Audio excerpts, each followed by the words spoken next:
నమస్తే నేటి తెలంగాణ న్యూస్ కి స్వాగతం. నా పేరు ఈశ్వర్.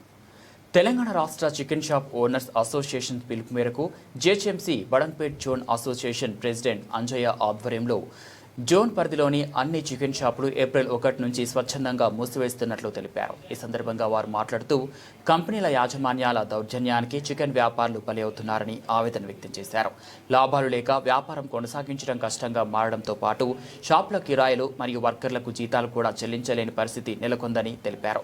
తమపై జరుగుతున్న అన్యాయానికి నిరసనగా షాపులను మూసివేస్తున్నట్లు వెల్లడించారు. అధిక లాభాల కోసం కంపెనీలు చికెన్ షాపులకు ఇచ్చే మార్జిన్లను తగ్గిస్తూ తమ స్వంత అవుట్లెట్లు ఏర్పాటు చేసుకుంటున్నారని, ఈ చర్యల వల్ల చిన్న వ్యాపారులు తీవ్రంగా నష్టపోతున్నారని తెలిపారు. ఇక్కడైనా తెలంగాణ రాష్ట్ర ప్రభుత్వం తమ సమస్యలను పరిష్కరించాలని, లేదంటే ఇందిరా పార్క్ వద్ద రాష్ట్ర వ్యాప్తంగా భారీ స్థాయిలో ధర్నా నిర్వహిస్తామని హెచ్చరించారు. ఈ కార్యక్రమంలో కమిటీ సభ్యులు వీరన్న, కిషన్ రావు, శ్రీనివాసులు, రమణారెడ్డి, సుధాకర్, నరేష్, వెంకటేష్, సంతోష్, ఖలీల్, శంకర్ రావు తదితరులు పాల్గొన్నారు.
తెలంగాణ రాష్ట్ర చికెన్ షాప్ అసోసియేషన్ పిలుపు మేరకు బడంగ్పేట్ జిహెచ్ఎంసీ పరిధిలో ఉన్న 1 తారీఖు బుధవారం రోజున అన్ని షాపులు సంపూర్ణంగా బంద్ ప్రకటించాం. అదేవిధంగా బంద్ ఏంటంటే మార్జిన్ గత నెల రోజులుగా అవుట్లెట్ కొన్ని బడా కంపెనీలు అవుట్లెట్ పెట్టి చిన్న రీటైల్ షాపులకు దెబ్బ కొట్టడానికి ఈ ప్రయత్నం చేస్తున్నారు. ఇలాంటి మా మార్జిన్ మాకు వచ్చేంత వరకు ఈ బంద్ను కొనసాగిస్తామని చెప్పి కూడా హెచ్చరిస్తున్నాం. ఇక్కడ కాకుండా అన్ని ఏరియాలలో కలిపి మేము ఇందిరా పార్క్ కూడా పెద్ద ఎత్తున ధర్నా కార్యక్రమం కూడా నిర్వహిస్తామని చెప్పి ముందే ప్రకటిస్తున్నాం. ఆ రోజు బంద్ సంపూర్ణంగా ఏ ఒక్క షాప్ కూడా తెరవకుండా మేము మా ఏరియాలో మేము చూసుకుంటామని చెప్పి మీకు పదేగా విన్నపం చేసుకుంటున్నాం. మార్జిన్ లేక షాపు రెంట్లు కానీ పిల్లల జీతాలు కానీ కట్టలేక చాలా ఇబ్బంది పడుతున్నాం.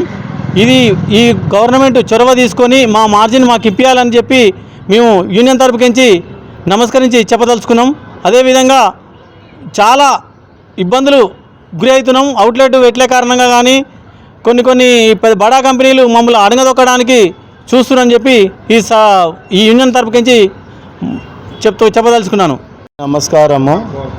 మాకున్న ప్రాబ్లమ్స్ వల్ల ఏంటంటే ఏవైతే 24 కంపెనీలు ఉన్నాయో అవి చిన్న షాపులు ఉండకూడదు అని చెప్పి మాకు మార్జిన్లు ఇవ్వకుండా మాకు షాపుల మీద ఆదాయం మాకు మార్జిన్లన్నీ కట్ చేశారు. మాకు మార్జిన్ ఇస్తలేరు. పిల్లలకు జీతాలు ఇవ్వలేక, షాపుల కరెంటు బిల్లులు కట్టలేక, కిరాయిలు కట్టలేక చాలా సతమతం అవుతున్నాం. గత 4-5 నెలల నుంచి మమ్మల్ని చాలా ఇబ్బందులు పెడుతుర్రు. అయితే మా మార్జిన్ మాకు ఇచ్చే వరకు మేము ఇదే బంద్ను పాటిస్తామని చెప్పి 1 తారీఖు నుంచి మేము సంకల్పం తీసుకున్నాము. మాకు మార్జిన్ ఇచ్చే వరకు మాకు ఒక అగ్రిమెంట్ రాసి ఇచ్చేదాకా మేము ఇదే పోరాడతామని చెప్పి మాకు బడంగ్పేట్ అసోసియేషన్ నుంచి మేము పిలుపునిచ్చి అంతటా రేపటి నుంచి ప్రతి ఒక్క ఏరియాలో మేము మీటింగ్లు పెట్టుకుంటూ మేము ఆల్ తెలంగాణ టోటల్ మొత్తం అంతటా డిస్టిక్ లెవెల్లో పోయి మేము ఇందిరా పార్క్ కాడ ధర్నాను పాటిస్తామని చెప్పి మేము నిరసన తెలుపుతున్నాము.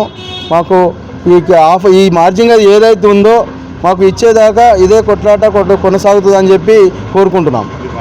10 రోజులు అంటారా, అది ఎన్ని రోజులైనా కానీ మా మార్జిన్ మాకు ఇచ్చే వరకు మా పోరాటాన్ని ఆపము. మాకు ఈ పెద్ద పెద్ద 24 కంపెనీలు ఏవైతే ఉన్నాయో ఆ కంపెనీలు దిగొచ్చి మాకు మార్జిన్ ఇచ్చినామని చెప్పి మాకు ఒక అగ్రిమెంట్ రాసిన రోజు మేము సైలెంట్ ఉంటాం, అప్పుడు బంద్ని కొనసాగిస్తూనే ఉంటాం. ఇంకా ట్రేడర్స్ వరకు కూడా మేము విన్నపించుకునేది ఏంటంటే ట్రేడర్ కూడా మాకు సహకరించాలి. ఆ రోజు ఒక 2 రోజుల ముందే బండ్లన్నీ బంద్ చేయాలి.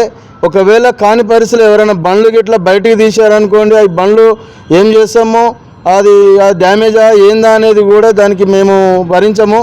ఆ బండ్లు గాలి తీయడం కానీ ట్రేడర్స్కి ముందే చెప్తున్నాము. మీరు కూడా మాకు సహకరిస్తే మా వల్ల మీకు కూడా ఫలితం ఉంటుంది. మీరు మాకు సహకరించిన రోజే మా షాప్ వాళ్ళతో మీకు మంచి ఫలితం ఉంటుందని చెప్పి కోరుకుంటున్నాము. మీరు ఏదో 1 రోజు 2 రోజులు కదా అని చెప్పి మీరు బండ్లు పంపిస్తే చాలా ఇబ్బందుల పాలవుతారు. మీరు కూడా ఇబ్బందులు పడవద్దు, మీ బండ్లు డ్యామేజ్ ఇట్లా కావద్దని అంటే మీకు కూడా మాకు సహకరించాలని చెప్పి కోరుకుంటున్నాను ట్రేడర్స్ని.